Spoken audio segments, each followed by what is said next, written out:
Godson, son épouse, Père Céleste. Ô Dieu, que ton nom soit béni. Seigneur Jésus-Christ, nous avons certainement failli d'une manière ou d'une autre dans nos pensées, dans nos paroles, dans nos actes. Nous te prions, Seigneur, de nous regarder au travers du sang.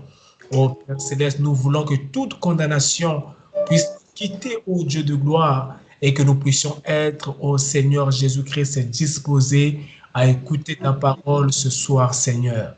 Ô Père, nous remettons tes saintes mains. Bénis le déroulement de cette réunion au nom puissant de Jésus-Christ, le nom qui ne faillit pas. Amen. Amen. Que Dieu soit béni. Amen. Une fois de plus, merci à Frère Godson. Dieu le bénisse richement. Amen. Pour avoir bien voulu que je puisse encore intervenir aujourd'hui. Et tout cela, c'est la grâce du Seigneur et nous le remercions pour cela. Et je crois que Dieu ne fait pas des choses en vain. Quand Dieu fait quelque chose, il le fait vraiment pour un but. Et hier, ce soir, c'est que Dieu accomplisse tout simplement le but pour lequel il a voulu que nous soyons ensemble et surtout le but pour lequel il a bien voulu que j'apporte la parole ce soir par Skype. Amen. Alors, je vais vous partager mon écran parce que la fois passée, je voyais que c'était difficile, voilà, par rapport aux stations que je donnais, de les retrouver et d'autres peut-être qui n'écoutaient pas bien, qui n'entendaient pas bien ce que je disais quand je donnais des références. Donc, j'ai pensé à ce que je puisse préparer tout cela. Comme ça, nous allons lire ensemble. Voilà, vous aurez des références devant vous et ça va aussi être bien pour le frère Godson qui se donnait la peine la fois passée d'écrire certains mots, peut-être que certains d'entre vous rataient et tout manquaient. Donc, ce que je vais faire, je vais partager mon écran. Comme ça, tout ce que je vais lire, en tout cas, vous allez voir ça sur l'écran. Donc, vous aurez tout le temps de noter les passages sur ce que je lis. Donc, voilà ce que nous allons faire. Et comme ça aussi, le micro de frère Godson pourrait rester ouvert jusqu'à la fin. Alors, non, vous me dites quand vous voyez mon écran et après, après nous allons commencer à... Oui, on va ton écran. Je crois que tu peux vous parler.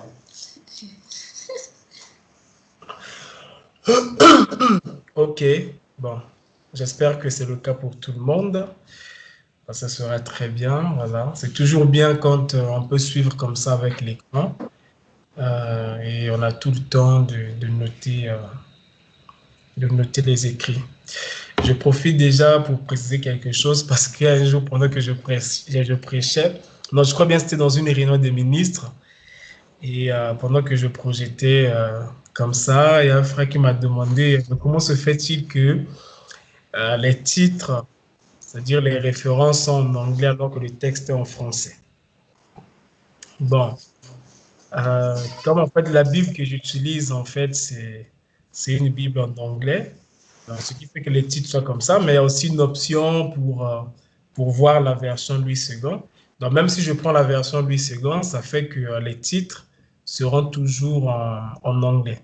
Bien sûr que parfois je fais l'effort, comme vous allez le voir peut-être dans d'autres références, de mettre aussi la référence en français. Donc, peut-être qu'il y aura une personne qui va se poser cette question. Elle a déjà la réponse. Voilà. Donc, nous allons lire ensemble. Nous allons juste nous tenir debout, quel que soit là où nous sommes. Lire la parole. Nous allons lire le chapitre 6, du verset 9 jusqu'au verset 13. Matthieu, chapitre 6, du verset 9 jusqu'au verset 13. Avant de lire la parole, nous parlons tout d'abord à l'auteur de la parole. Et pendant que je vais prier, s'il y a une personne qui a une requête, qu'elle puisse simplement l'exprimer en levant sa main, quel que soit là où elle se trouve. Notre Dieu qui est omniprésent verra cette main et lui accordera selon le désir de son cœur. Ami de Jésus, communion divine. Oh oui, oh quelle bénie douce communion. Jésus est bien mon ami. Seigneur Jésus-Christ, tu es notre véritable ami au Père Céleste. Dieu, cœur sort dans la joie, en communion avec toi, ô Jésus. Seigneur, encore une fois, privilégié ce soir que de nous rassembler dans les lieux célestes et ta parole, Seigneur. Ô Dieu, nous nous remettons humblement entre tes mains et te prions, Seigneur, de bénir la parole que nous allons lire. Nous allons la lire, Seigneur, comme tout homme qui a été à l'école peut le faire. Mais nous savons, Seigneur, quand il faut donner la révélation, tu es le seul qui le peut, Père. Ô Seigneur Jésus-Christ, nous nous remettons en tes saintes mains. Écarte du chemin, moi qui vais parler, que ce ne soit pas mes paroles, Seigneur, mais que ce soit tes paroles au travers de moi. Bénis mes frères qui vont t'écouter, ou les oreilles, Seigneur, qui vont écouter. Au nom de Jésus-Christ, chacun de nous, Père, puisse bénéficier de chaque mot qui sera dit au Père ce soir par le Saint-Esprit. Seigneur, regarde ces mains qui sont levées partout.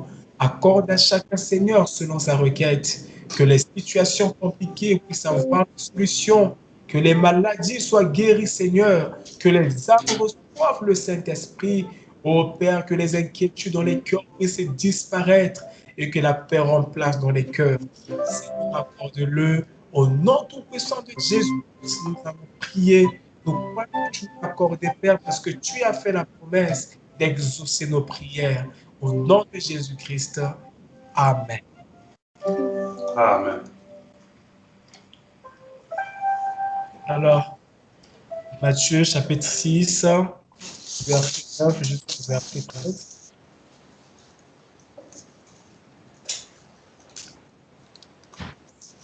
Pendant que je lis, frère Gosson peut continuer à jouer au piano comme il jouait tout à l'heure. Nous lisons ceci, Matthieu chapitre 6, du verset 9 jusqu'au verset 13. Voici donc comment vous devez prier. Notre Père qui es aux cieux, que ton nom soit sanctifié, que ton règne vienne, que ta volonté soit faite sur la terre comme au ciel. Donne-nous aujourd'hui notre pain quotidien, notre offense, comme nous aussi nous pardonnons à ceux qui nous ont offensés. N'es-tu pas en tentation, mais délivre-nous du malin. C'est à toi qu'appartiennent pour tous les siècles le règne, la puissance et la gloire. Amen. Merci Seigneur, puisse le Seigneur ajouter ces bénédictions à la lecture de la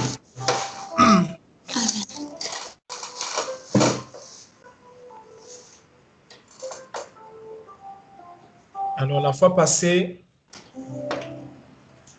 nous avons commencé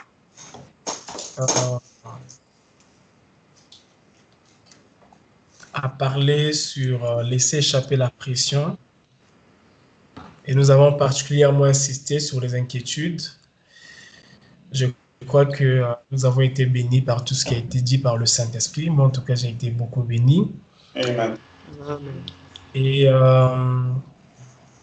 nous avions montré combien les inquiétudes sont dangereuses, tant pour notre, tant dans le domaine matériel, spirituel, physique et tout. Et nous avions commencé à montrer ce qu'il faut finalement faire quand on se trouve dans ces inquiétudes ou bien quand on se trouve devant des situations difficiles dans nos vies.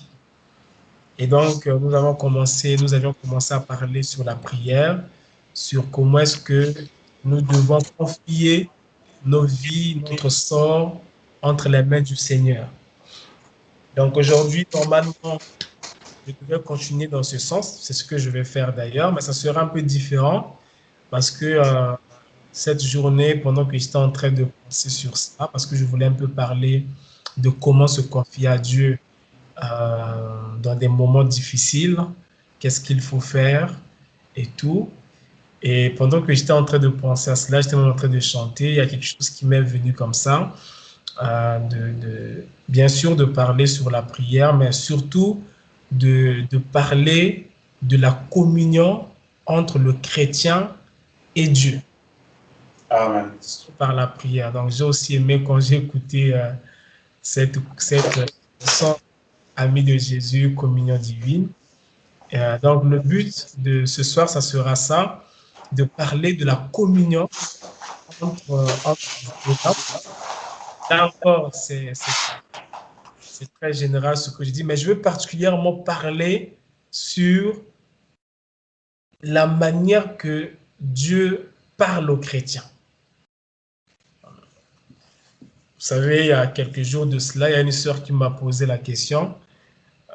Elle m'a dit, frère Shadrach, par exemple, dans le mariage, si un frère vient et qui me demande la main, bon, je vais partir, je vais aller prier, bien sûr, mais comment je vais savoir que c'est lui?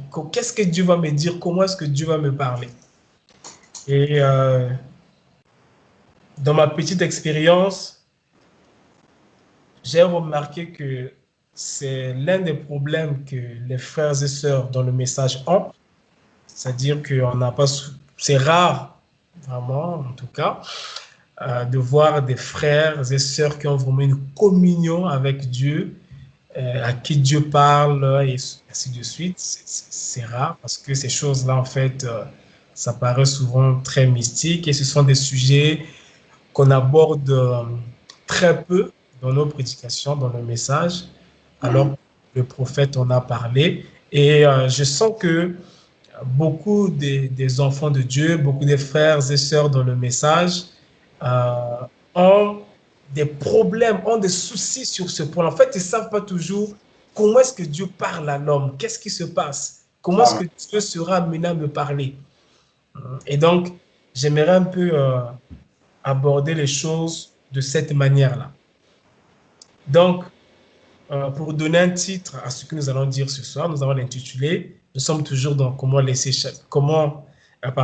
échapper la pression », mais nous allons parler sur comment trouver la volonté de Dieu.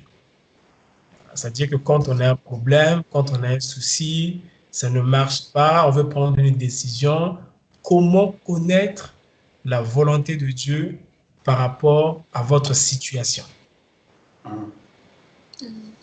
Et c'est clair que je n'aurai pas le temps d'aborder les manières par lesquelles Dieu peut être amené à nous parler. Donc, je vais juste essayer un peu aujourd'hui d'être un peu général, poser un peu les bases et peut-être si Dieu conduit le frère Godson, il pourrait aller en profondeur sur ce que je vais commencer un jour s'il est inspiré. C'est parce que je n'aurai certainement pas le temps pour aller prendre chaque manière que Dieu peut parler à un homme en détail.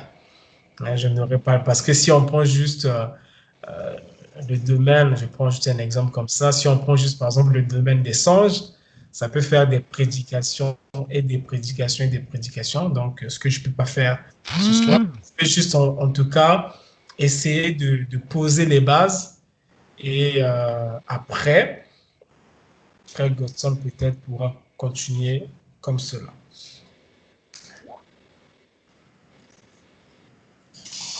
Alors, écoutez ceci.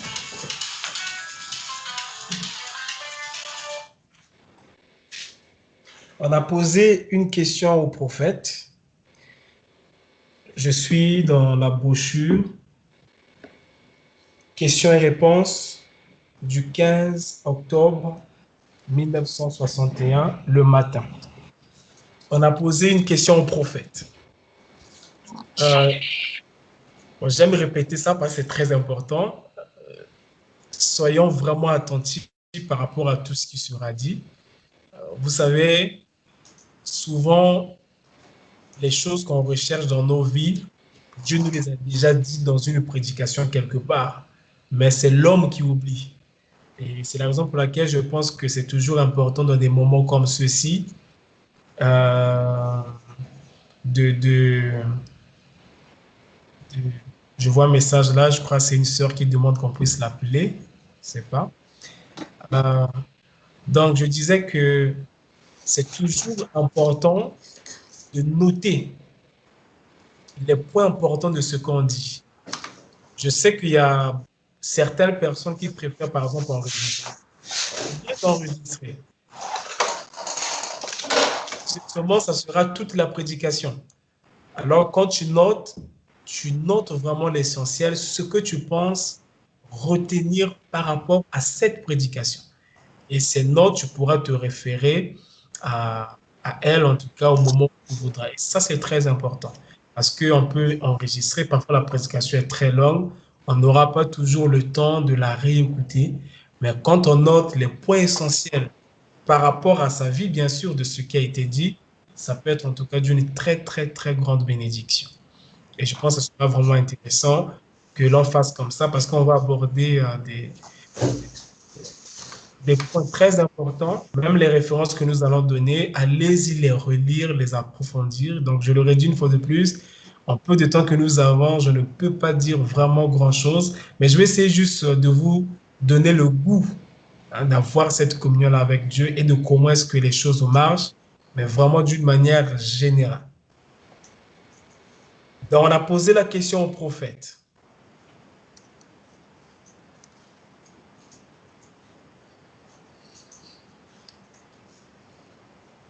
Donc, j'espère que vous voyez mon écran quand je déroule comme ça. Oui, oui. D'accord. Parce que je ne voulais pas que ça fasse de retard. Ça, c'est bien. On a posé la question au prophète. On lui a posé ceci comme question. Quelle est, à votre avis, la meilleure manière de trouver là? Quelle est, à votre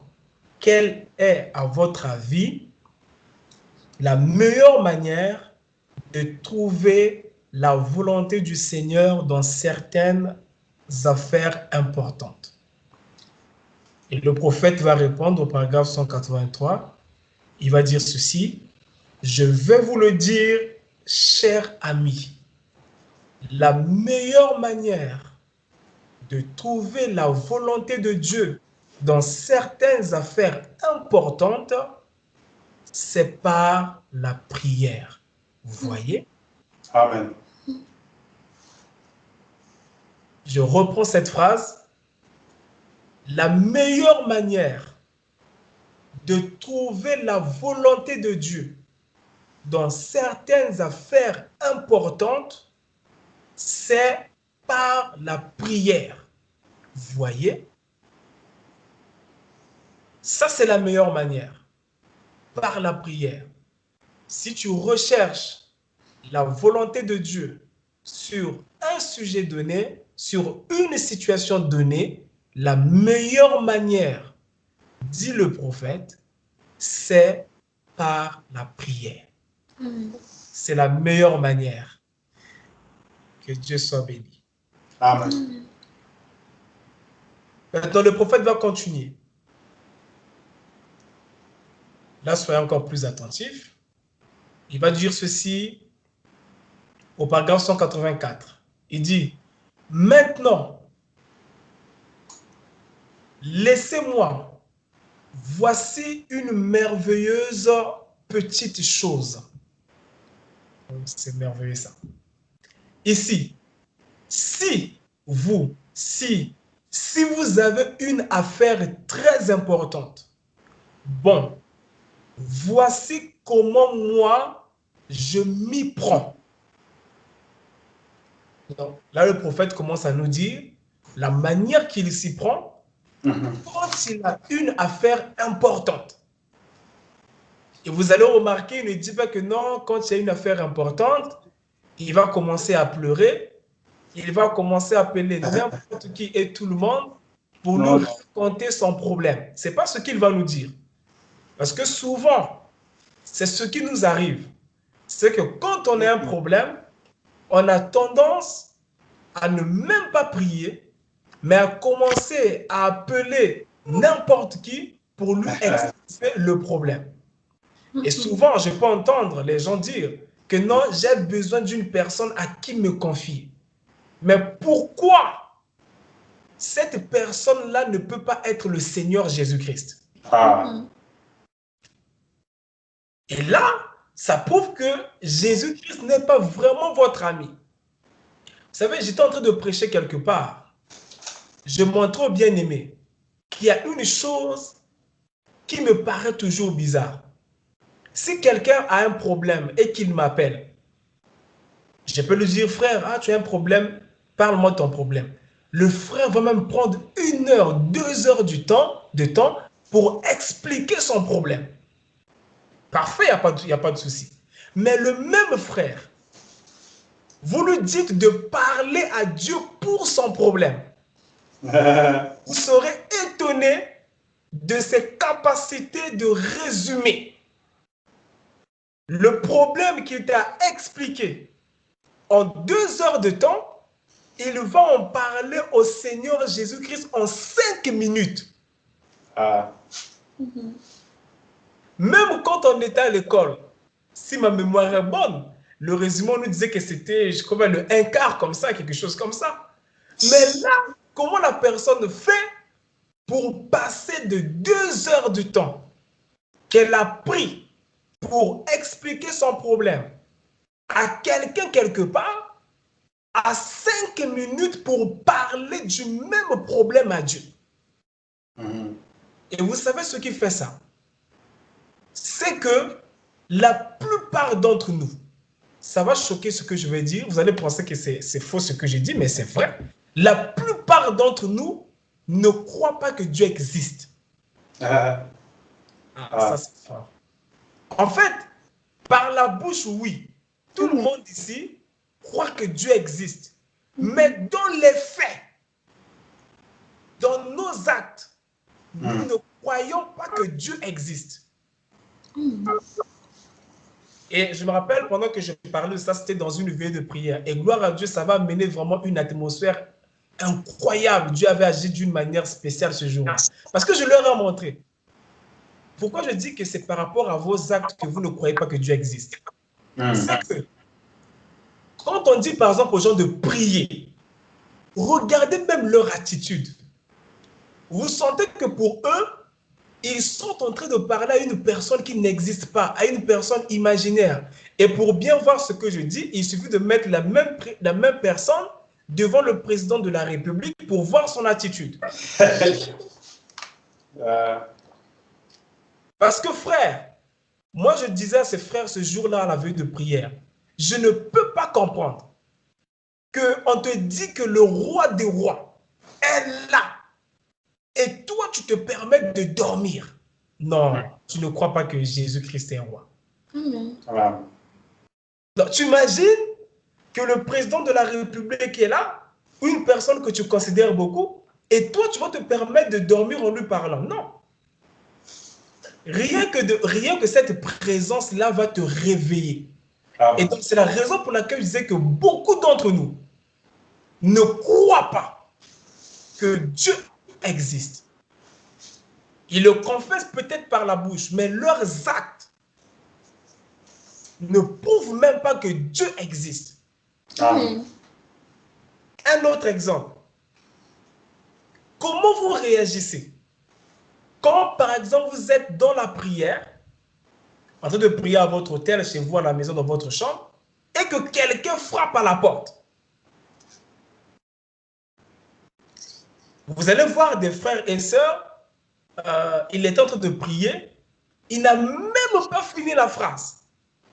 Parce que quelqu'un a frappé à la porte, il avait un rendez-vous, on lui a appelé, il ne finit même pas la phrase, il coupe la prière il part répondre. Mais imaginez que vous essayez de parler avec votre frère. Vous allez au moins lui dire, frère, excuse-moi, là, en tout cas, on frappe à ma porte.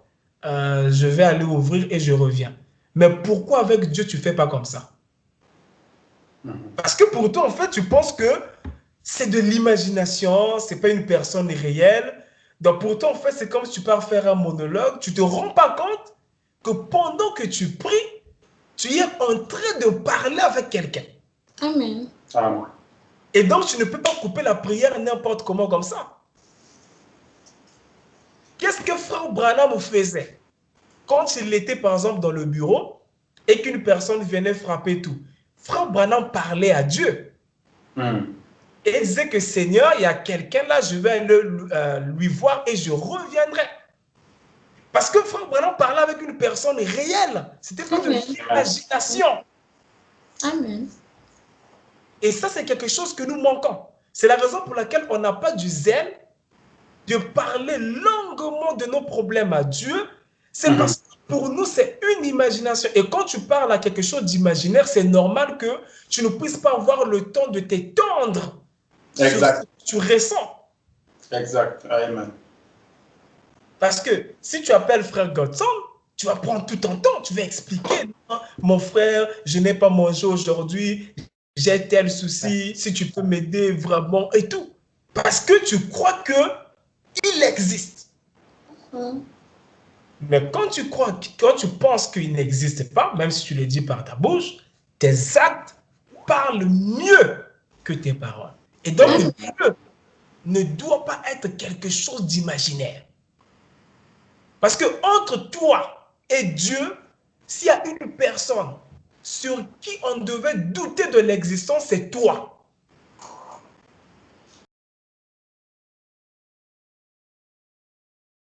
Frère Godson existe peut-être, mais Dieu, c'est sûr qu'il existe.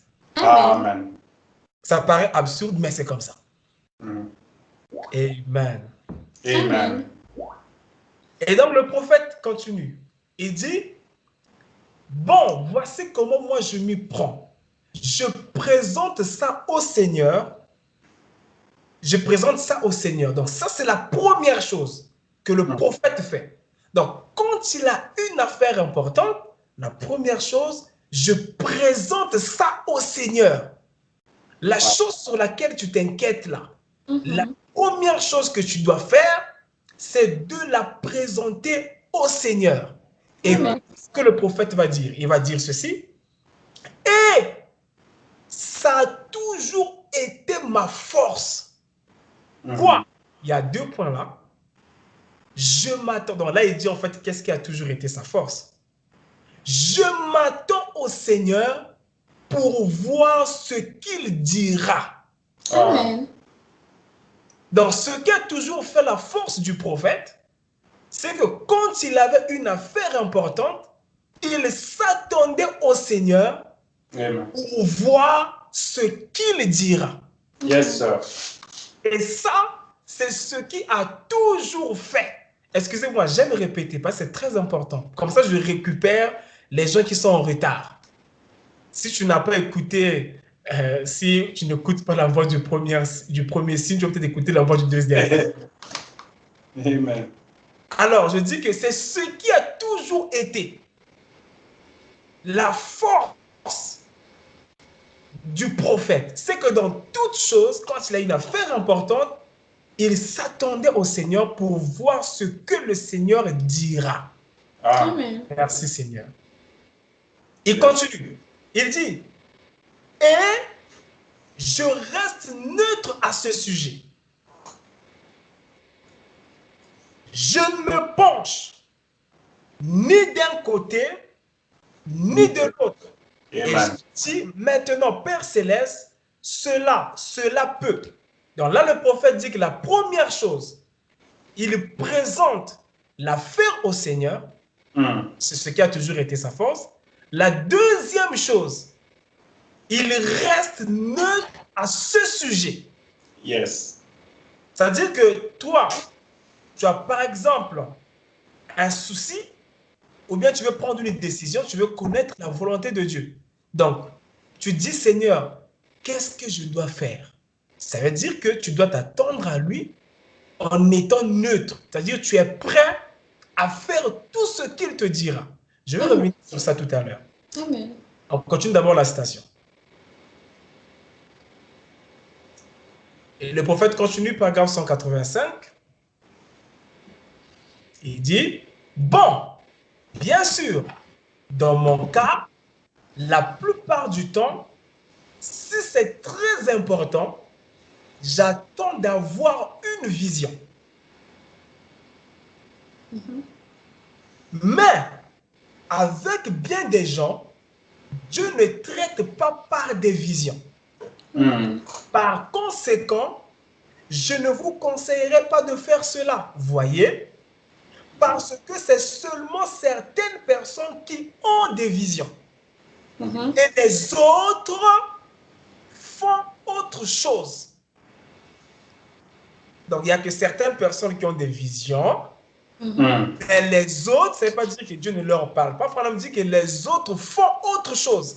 Il dit, pour Frère Branham, lui, quand c'est important, lui, il s'attendait à une vision. Mais il dit que ce n'est pas tout le monde qui a des visions. Il n'y a que certaines personnes qui ont des visions. Donc, il dit maintenant, pour d'autres, ils font autre chose. Donc, ce n'est pas forcément une vision, ça peut être autre chose. Et toi, tu dois savoir comment tu traites avec Dieu. Et ça, c'est une question, si tu poses ça au frère du message, en tout cas, d'autres peuvent même disparaître. Alors, il dit, vous faites autre chose que moi. Je ne pourrais pas faire peut-être, écoutez, dans votre manière de servir le Seigneur. Et moi, je fais quelque chose que vous ne pourriez pas faire. Voyez, Dieu traite avec nous de différentes manières. Amen. Donc toi, mon frère, ma soeur, tu dois connaître la manière que Dieu traite avec toi. Il ne s'agit pas d'imiter quelqu'un d'autre. Il ne s'agit pas de copier la manière que Dieu traite avec quelqu'un, mais il s'agit ici de connaître la manière que Dieu traite avec toi. Amen. Et non pas avec les autres. Parce que souvent nous sommes là à juste imiter les autres. Mais on ne sert pas le Seigneur comme Dieu veut qu'on le serve. Amen. Merci Seigneur. Donc nous résumons. La première chose que le prophète nous a dite, c'est qu'il confie l'affaire au Seigneur. La deuxième chose, il reste neutre à ce sujet. Et la troisième chose, il s'attend au Seigneur par rapport à la manière que Dieu traite avec lui. Et lui, il a dit que quand c'était une affaire importante, il s'attendait au Seigneur par une vision. Amen. Mais ce n'est pas forcément la manière que Dieu va traiter avec chacun de nous. Donc là, toi, tu as aussi la manière avec laquelle Dieu traite avec toi. Je vais prendre un exemple simple pour illustrer. Tu veux savoir si tu dois aller aux États-Unis ou pas. Ça te préoccupe. Alors la chose que tu vas faire, la première, c'est d'aller parler à Dieu. Seigneur, j'ai un projet. Celui de partir aux États-Unis. Est-ce ta volonté ou pas? Amen. Là, tu as fait la première étape. La deuxième étape, bon, on appelle cette étape, mais ce n'est pas forcément étape, mais je parle comme ça juste pour aider les gens à bien comprendre. Parce que moi, j'aime quand je prêche, que les gens comprennent ce qu'on dit. Nous ne sommes plus dans l'âge de la confusion, nous ne sommes pas dans Babylone, nous sommes dans le message. Il faut que les gens comprennent ce que nous disons. Et la deuxième chose, c'est que tu dois rester neutre sur ce sujet-là. Parce que souvent, ce qui nous arrive, c'est que nous allons demander la volonté de Dieu sur des choses sur lesquelles nous avons déjà décidé. Amen. C'est comme si, en fait, on veut que Dieu vienne appuyer nos décisions. En fait, on utilise Dieu comme un outil. C'est comme un frère, il a vu une sœur, il a convoité, et il va, comme on a dit, il faut prier avant de se marier. Il va donc accomplir la parole par formalisme. Et il va donc aller demander à Dieu de lui parler si c'est elle ou pas. Mais en fait, sa vraie prière, ce n'est pas Seigneur, c'est elle ou pas. Non, sa vraie prière, c'est que Dieu vienne appuyer sa convoitise. Amen. Et donc, la personne reste neutre à ce sujet. Et bien sûr, il y a des choses sur lesquelles nous avons déjà un avis peut-être. Et là, je reviens en arrière sur ce que je disais avant, quand on a commencé. Jésus-Christ, dans cet âge de la fin particulièrement, il nous a appelés par son épouse. Et vous savez, la manière que Dieu nous appelle, ça identifie aussi le genre de relation que nous avons avec lui. Amen. Exact. Quand tu parles avec Dieu, parle sincèrement. Si par exemple tu as déjà convoité la sœur, il faut dire à Dieu, Seigneur, tel que je suis là, j'ai déjà convoité. Donc tel que je suis là, je suis déjà mort. Donc je ne compte que sur toi. Si ce n'est pas toi, Seigneur, ne permets pas, Seigneur. Tu lui exprimes ta faiblesse, mais tu lui dis aussi ce que tu veux. Amen. C'est-à-dire ta volonté. Même Jésus, quand il était au jardin de Gethsémane, qu'est-ce qu'il a dit? Oh Père, si tu peux éloigner cette coupe de moi. Parce que là, c'était un homme. Quand il a vu ce qu'il devait souffrir, il a dit, oh Père, si tu pouvais éloigner cette coupe de moi. Ça, c'était sa prière. Mais il a ajouté, toutefois, non pas ma volonté, mais ta volonté. Amen. Et le prophète dit que la relation que Jésus avait avec le Père, c'est la relation que nous, épouses, devons avoir avec notre époux, qui est le Seigneur Jésus-Christ. Amen. Donc, quand tu vas parler à Dieu sur un sujet, si tu as déjà un penchant, si tu as une préférence, dis-le. Pourquoi cacher ça? Parce que de toute façon, que tu le dises ou pas, vous savez, Frère Branham dit, dans l'imitation du christianisme, et là je le dis parce que si on comprend ça, ça va nous aider dans nos prières. Il dit que quand nous prions, ce que Dieu écoute vraiment, ce n'est pas ce que nous sortons de nos lèvres là. Ce que Dieu écoute, c'est nos cœurs. Amen.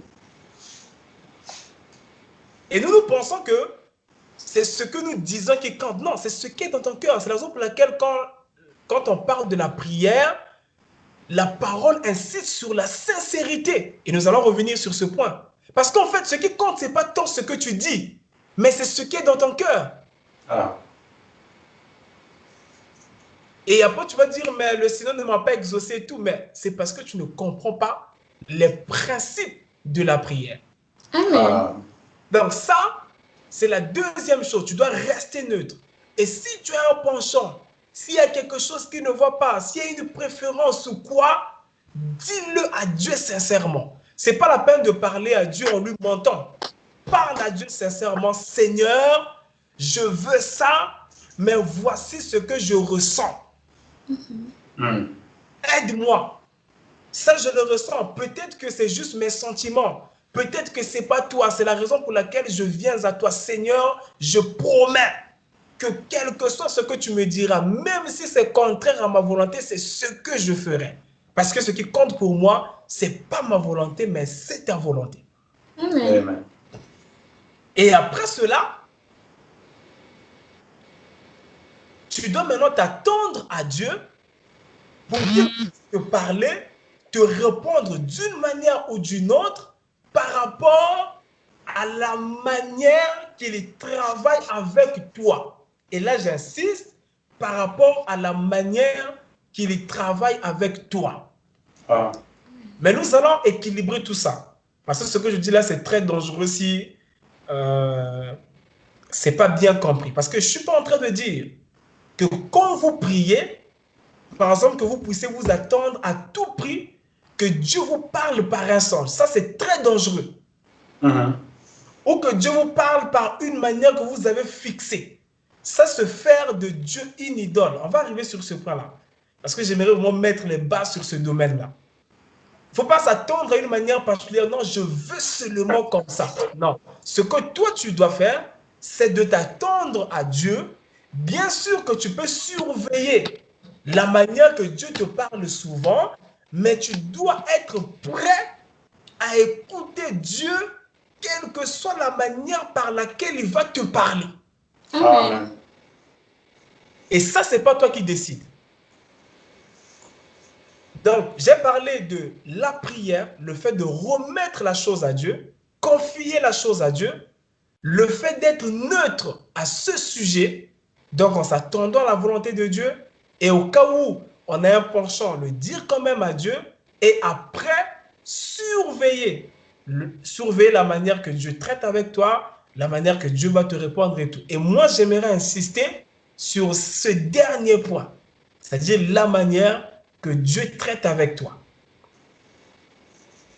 Écoutez, on va d'abord mettre les bases.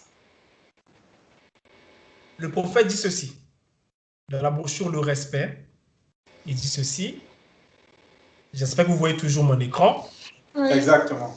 Il dit, au paragraphe 48, il dit, voyez, Dieu n'est pas obligé de tout vous dire. Voyez, de même, il ne dit même pas tout à ses prophètes. Il fait simplement ce qu'il veut. Il est Dieu. Amen.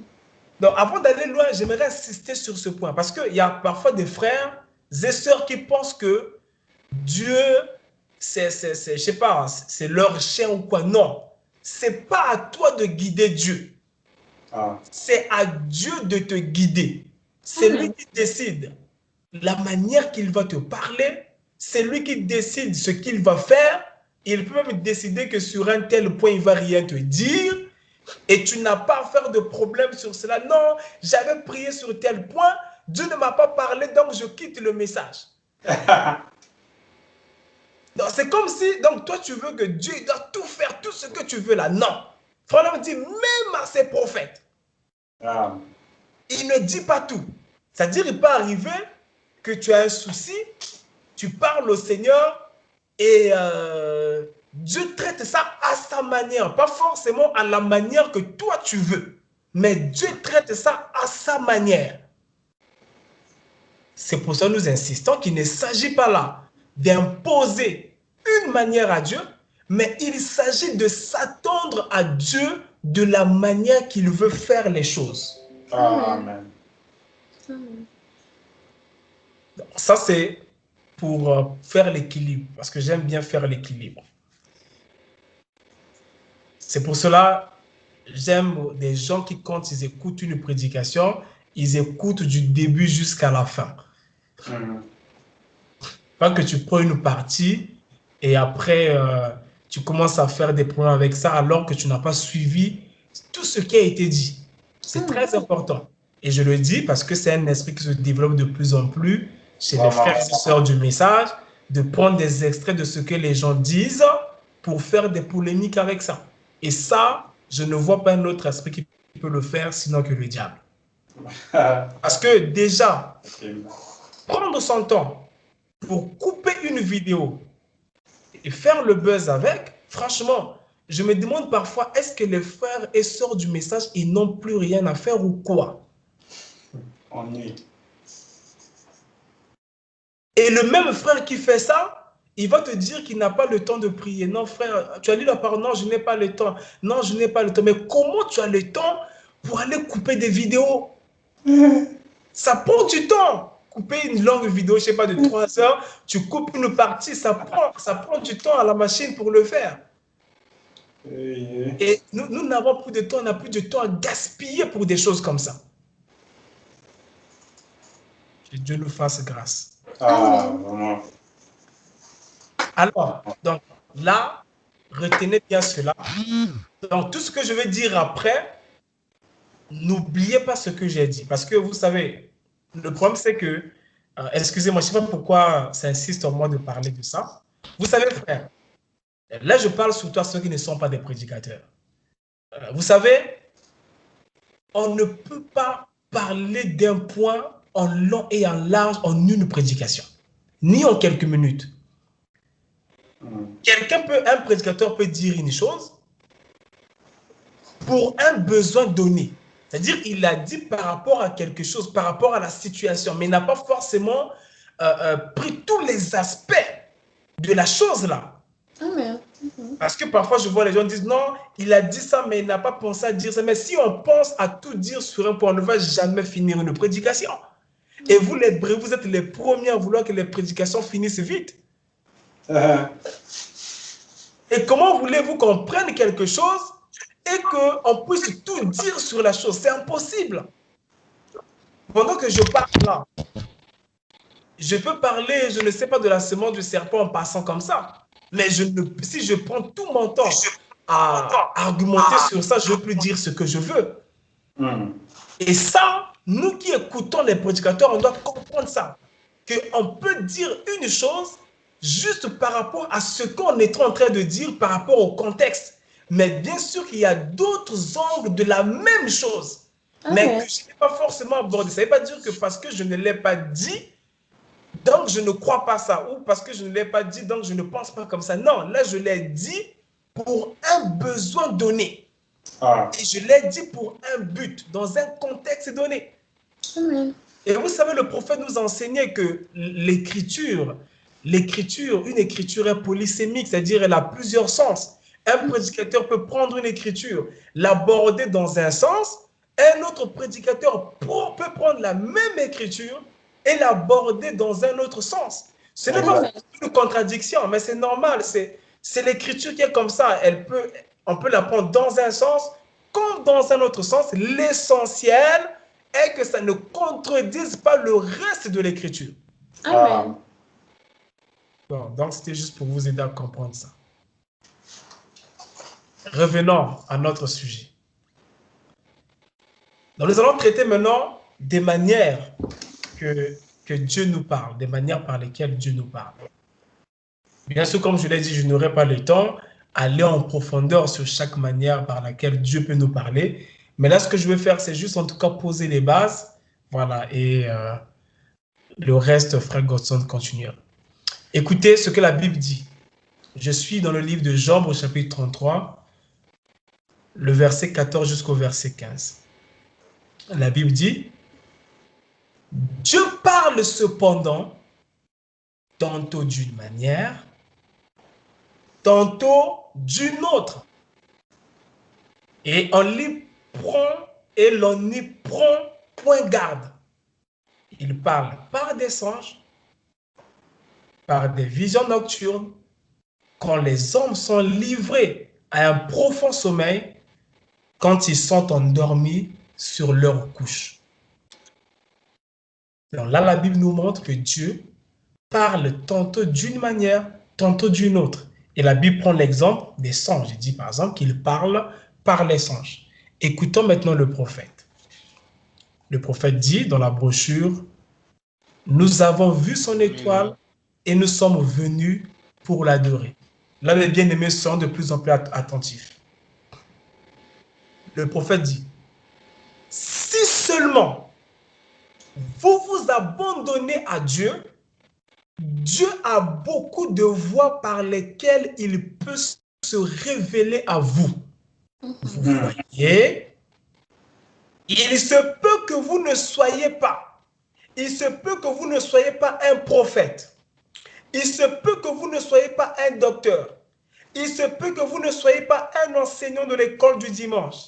Il se peut que vous ne soyez pas un prédicateur. Mais il y a des voies par lesquelles Dieu peut se révéler à vous.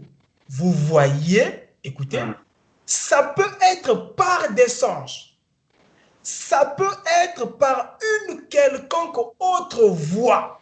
si seulement vous vous abandonnez comme Joseph.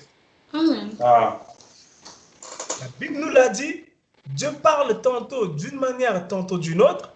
Et là, le prophète nous dit que Dieu a beaucoup de manières, beaucoup de voies par lesquelles il peut se révéler à vous. Ça peut être par un songe ou peut-être par une quelconque autre voie. Parce qu'il n'y a pas que des songes, il n'y a pas que des visions. Et je vais arriver sur ce point-là parce qu'il y a un défaut que nous avons. C'est qu'on a hiérarchisé les manières que Dieu parle. C'est-à-dire, on pense que c'est mieux quand c'est une voix audible. Donc, quand c'est une voix audible, ça c'est Dieu. Quand ce n'est pas une voix audible, on doute un peu. On va arriver sur ce point-là. Quand par exemple un frère vient expliquer une expérience, s'il dit « Ah, j'ai écouté une voix, j'ai vu un ange », là les gens croient. Ah, il dit « Ah oui, là c'est bien ». Mais quand le frère dit « Bon, j'ai par exemple été conduit à faire une chose comme ça », on pense que ça c'est un petit témoignage.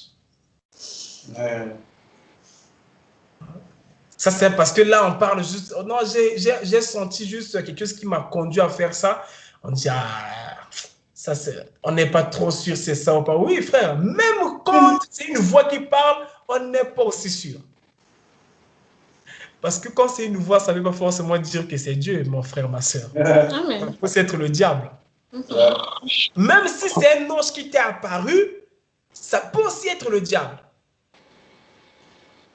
Donc une personne qui témoigne qu'elle a entendu une voix, une personne qui témoigne qu'elle a juste eu un sentiment dans son cœur de faire une chose d'une certaine manière, c'est exactement la même chose. En fait, ce qui compte, ce n'est pas la manière. Ce qui compte, c'est si c'est Dieu ou pas. Amen. Donc, si c'est Dieu, quelle que soit la manière que c'est fait, si c'est Dieu, c'est merci Seigneur. Si ce n'est pas Dieu, on rejette cela. Mais, disons aussi la vérité. Il ne faut pas se cacher derrière le fait de dire que non, je suis juste conduit pour masquer le fait qu'on n'a pas un véritable contact avec Dieu. Ah. Parce que maintenant, les frères du message, c'est toujours ça. Non, j'ai seulement été conduit. Ça, c'est juste pour masquer. Parfois, ce n'est pas vrai. Non, frère, ce n'est pas comme ça. La conduite, là, ce n'est pas un truc juste à dire comme ça. Non, je suis conduit. Non, la conduite, c'est l'esprit qui conduit. Ce n'est pas toi qui te conduis toi-même. Amen. Et c'est comme ça. Nous, parfois dans le message, malheureusement, ce qu'on fait, c'est que quand on ne peut pas quelque chose, on prend un raccourci. C'est pas la volonté de Dieu. C'est comme ça. On prend un raccourci. Non, frère, je sens comme ça. C'est juste pour masquer une faiblesse. Et c'est ça. Et je me rappelle un jour, mon frère Godson me parlait, je crois bien que c'est un pasteur en Russie qui lui disait que la plupart des doctrines du message sont nées en fait des faiblesses des gens. Et ça, c'est vrai. Vous allez voir qu'un pasteur qui a une église où Dieu ne se manifeste pas, automatiquement, il sera contre la manifestation de l'esprit, il sera contre les dons, contre tout. Et en fait, il est justement contre parce qu'il n'en a pas. Comme il n'en a pas, il fabrique une doctrine pour être contre ça. En fait, la doctrine là, c'est juste l'expression de sa faiblesse. Amen. Mais même si tu n'en as pas, si quelqu'un d'autre en a, gloire à Dieu. Ah. Et vous allez voir qu'une église, s'il n'y a pas un véritable enseignement de la parole et qu'ils n'ont que les manifestations de l'esprit, ils auront tendance à être contre la connaissance. Et en fait, ils sont juste contre parce qu'ils n'en ont pas. C'est encore une fois juste l'expression de leur faiblesse. Parce qu'ils n'en ont pas, donc c'est mauvais. Non, frère. Nous, on prend tout. Et il va y avoir la parole. Il doit aussi y avoir la puissance qui suit cette parole. Et d'ailleurs, le prophète nous dit que l'évangile, ce n'est pas seulement la parole. L'évangile, c'est la parole plus la démonstration de la puissance. Amen. Parce qu'une personne qui est intelligente, elle peut aussi lire les brochures et nous faire un exposé. Elle peut venir nous parler. D'ailleurs, beaucoup nous ont parlé comme ça aujourd'hui, ils sont dans le monde. Donc tout ça, ce n'est pas une preuve. Tout comme aussi le fait d'avoir juste des manifestations n'est pas une preuve. Il faut avoir les deux. Il faut qu'il y ait la mécanique et la dynamique pour que la voiture avance. Yes. Pas seulement l'un ou pas seulement l'autre. Les deux doivent être là et c'est ce que nous voulons. Ça me fait la joie quand je peux voir un frère ou une sœur qui est bien assis dans la parole, mais en même temps aussi, qui peut aussi te parler de ce que Dieu fait dans sa vie. Quand on est en communion avec des frères et des sœurs, si vous voulez qu'il y ait un silence, quand par exemple les frères commencent à parler mal des gens, dites-les seulement, frères, que chacun puisse un peu témoigner de ce que Dieu fait dans sa vie. Je pense que vous allez encore revivre le 7e saut une fois de plus. Là, vous allez voir que tout le monde commence à donner des raisons. Mais frère, comment ça? Dieu t'appelle son épouse, tu n'as aucune expérience avec lui. Mais ça, c'est quelle épouse? C'est pas normal. C'est comme si je demande à ma soeur Ketura, quelle expérience tu as avec ton mari? Elle me dit que je n'en ai pas. Mais vous vivez ensemble ou quoi? C'est pas normal. Une épouse, elle doit être en communion avec son mari. Et c'est pas normal que tu puisses être l'épouse de Jésus-Christ. Ce Dieu-là, c'est juste pour toi une imagination. Et vous savez, quand vous allez lire la brochure « Comment communier », Frère Branham montre qu'il parle de 3 compartiments dans une maison. Il parle de la cuisine, qui donc symbolise, typifie la justification, du salon, qui est la sanctification, et de la chambre, qui est le Saint-Esprit, le baptême du Saint-Esprit. Et il dit que la cuisine, c'est là que l'on mange. Et il dit que le salon, c'est là qu'on communie. Mais la chambre, c'est là qu'on se repose. Mais frère me dit qu'en fait, c'est vrai que le salon, c'est là qu'on communie. Mais la communion de l'époux et de l'épouse, ça ne s'arrête pas au salon. La communion de l'époux et de l'épouse, c'est dans le secret, là dans la chambre. Personne d'autre ne peut vous suivre. Là, vous ne vous retrouvez qu'à 2. Et c'est là que nous devons entrer. Entrer dans le lieu très saint avec le Seigneur Jésus-Christ. Comme le dit le prophète dans la foi parfaite, où tu te retrouves dans un monde où tu es seul avec Dieu. Oh, merci Seigneur. Et c'est là que nous devons arriver, au lieu de perdre du temps, de regarder sur YouTube, qu'est-ce que tel pasteur a dit sur un tel, qu'est-ce que tel pasteur a dit. Et il y a même des frères et sœurs qui sont informés d'une manière incroyable. Amen. Et nous, on les appelle le FBI, c'est-à-dire les frères bien informés. Ils connaissent tout. Mais comment se fait-il? Vous allez voir des frères qui ont des détails sur la vie d'un pasteur. Tu peux te poser la question s'il vit avec le pasteur en question ou pas. Il connaît même les problèmes que le pasteur a avec sa femme. Il peut te dire qu'il s'était chamaillé tel jour dans leur salon. Mais comment tu connais tout ça? Oh. Et ça, c'est de la distraction. Mes frères, sachez qu'aujourd'hui, le diable a atteint un niveau où il ne peut pas venir te dire quitte le message. Parce qu'il sait que tu vas savoir que c'est lui. Il va te laisser là, mais il va te distraire. Amen. N'oubliez pas, mes frères, aujourd'hui, on parle de la nanotechnologie. Ce n'est plus des choses, ce n'est plus du macro. C'est maintenant de la nano. C'est 10 puissance moins 9. Donc, c'est des choses que tu ne vois pas, c'est invisible. Le diable est tellement subtil que si tu n'as pas, si tu ne fais pas ce qu'il faut, mon frère, tu seras perdu. Et le diable va voir comme ça, il te laisse continuer à aller à l'église, il te laisse continuer à faire tout ce que tu veux, mais il t'a déjà avec lui. Amen. Merci Seigneur. Amen. Je continue. Le prophète continue, il dit, dans la brochure, le prophète Élisée, au paragraphe 10, il dit, n'oubliez pas, je suis en train de montrer que Dieu parle d'une manière ou d'une autre. Pour moi, je voulais, excusez-moi, vous allez remarquer que je vais beaucoup lire, c'est parce que ce sont des choses tellement délicates que je dois donner les écritures par rapport à ce que je dis. Parce que je sais que c'est les choses qu'on n'aborde pas souvent, même quand on prêche, les prédicateurs, souvent c'est des points qui sont très méconnus, malheureusement, des frères et sœurs du message. À tel point, quand tu en parles, on pense que tu fabriques quelque chose. Alors que ça y est là dans le prophète. Tout ce que là, je lis la parole, je n'ajoute rien. Écoutez encore le prophète. Il dit, eh bien, ils se sont précipités sans même avoir consulté Dieu. Et après 7 jours, eh bien, la réserve d'eau était épuisée. Ils n'avaient plus d'eau à boire. Et là, ils étaient là avec leur bétail et avec leurs bêtes et sans réserve d'eau. Et on dirait que c'était pratiquement leur faim.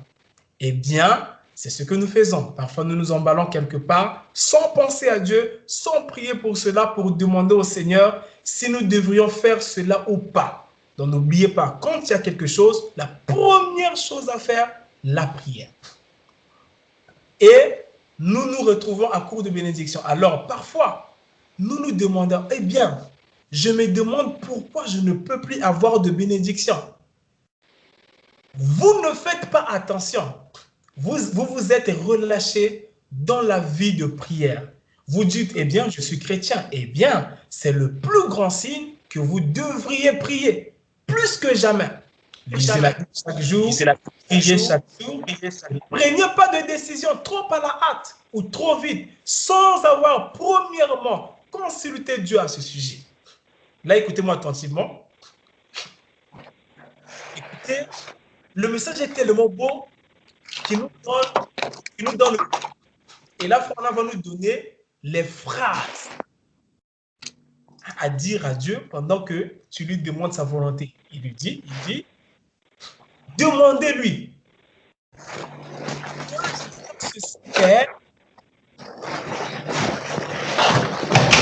Au bruit, s'il vous plaît. Demandez-lui. Il y a une personne qui bouge les choses. Demandez-lui.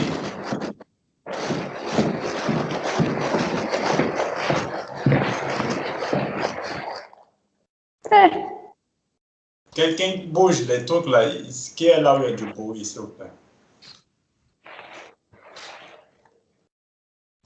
Le prophète continue, dit,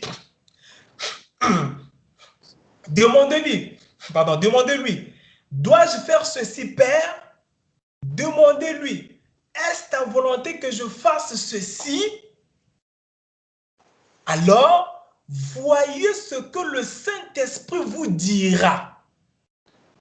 Écoutez, il